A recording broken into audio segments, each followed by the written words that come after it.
ni ibintu birindwi bisabwa kandi bidakozwe ibyo biganiro ntacyo biba bimaze. Icyambere ni ukuvuga ngo ibyo biganiro bitegurwe, bihamagazwe kandi bihagarikirwe n'umuhuza udafite aho abogamiye kandi ufite ubwigenge buhagije kugira ngo ayobore ibiganiro neza. Mwari mukomoje ko mwifuza ko byayoborwa n'umuhuza udafite aho abogamiye. Ku ruhande rwanyu murifuza nkande? Ntawe twatanze, nta zina twatanze. Icyo twavuze ni uko agomba kuba umuhuza udafite aho abogamiye kandi twese twumvikanyeho. Ariko twebwe bari abantu bahagarariye amadini, idini rya Gatolika n'abari abandi aba Protestant SS na Senko babihawe, twe nta kibazo twabigiraho babiyobora. Icya kabiri ni uko ibyo biganiro bigomba gukorerwa mu kindi gihugu kitari Kongo, aho abatumirwa bose bashobora kuba bafite umutekano uhagije, bagashobora no kuvuga ibyo batekereza badatinya ko bari bwicwe, ko bari bufungwe, ko bari bugirirwe nabi. Mushingira kuki muvuga ko mwifuza ko byabera mu kindi gihugu abaturage bakagira ubwisanzure bumva ko nta kibi gishobora kuba cyababaho? Dushingira ku mpamvu yuko Kinshasa nta bwisanzure benshi muri twe bagira, nta n'uwajyayo. None se ko abenshi bavuye Kinshasa bahunze baraye bari bwicwe cyangwa bari bufungwe, bajyayo mu biganiro gute? Kandi icyo tuzi nuko banavuze ngo bibere hano i Goma turi, Tshisekedi nawe ntiyakwisanzura kandi nawe ntiyakwemera kuza. Niyo mpamvu twe tuvuga ngo ibiganiro bizabere mu gihugu kindi kitari Kongo, icyo gihugu cyo cyatanga umutekano w'abatumirwa bose cyo kimwe. Icya gatatu ni uko ibyo biganiro bigomba guhuza abantu bose bafite uruhare mu matati cyangwa ahari cyangwa se mu ntambara ihari, ntawuhejwe. Kuko ibyo twumva ngo warashaka kubikorana n'inshuti ze, ntitwumva impamvu kuvugana n'inshuti ze, kuvugana n'abo bavuga rumwe bigomba gutuma isi yose ibura ibitotsi.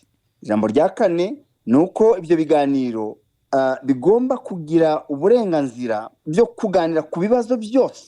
Abatumirwa bagomba kugira uburenganzira bwo kuganira ku bibazo byose, nta na kibazo na kimwe gishyizwe ku ruhande. Ibibazo Kongo ifite bikaganirwa, nta jambo na rimwe rishyizwe ku ruhande.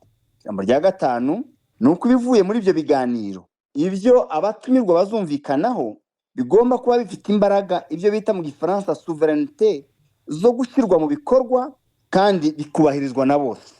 Ijambo rya gatandatu ni uko hari ibintu leta ya Kongo igomba gukora mbere y'ibyo biganiro kugira ngo habe umwuka mwiza utuma ibiganiro bigenda neza. Hariho nko gufungura imfungwa, bari abantu bose biriya bihumbi biri muri prison kuko ari aba opposition cyangwa se bazira ibintu bimwe n'ibindi, abo bose bagomba kubanza bagafungurwa, cyane cyane imfungwa za politiki n'abazira ibitekerezo byabo cyangwa se uko Imana yabaremye. Hari abantu baciwe imanza zo gupfa, babaye condamné à mort.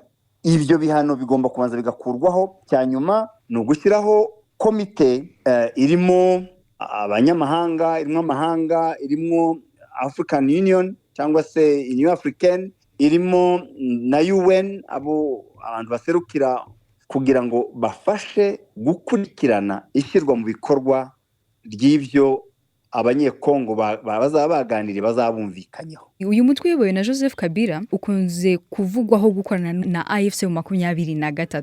Leta ya Kongo yo ikavuga ko mufitanye umubano wa hafi, ndetse bamwe bakavuga ko mufite intego zimwe. Ibyo byo mwabivuga iki? Ijambo rya mbere bahora babivuga ko dukorana, ko turi hamwe, ko tubana, ndetse mu byo President Kabila mu byatumye bamucira urubanza rwo gupfa ibyo birimo. Ariko nta munsi n'umwe baragaragaza ibimenyetso.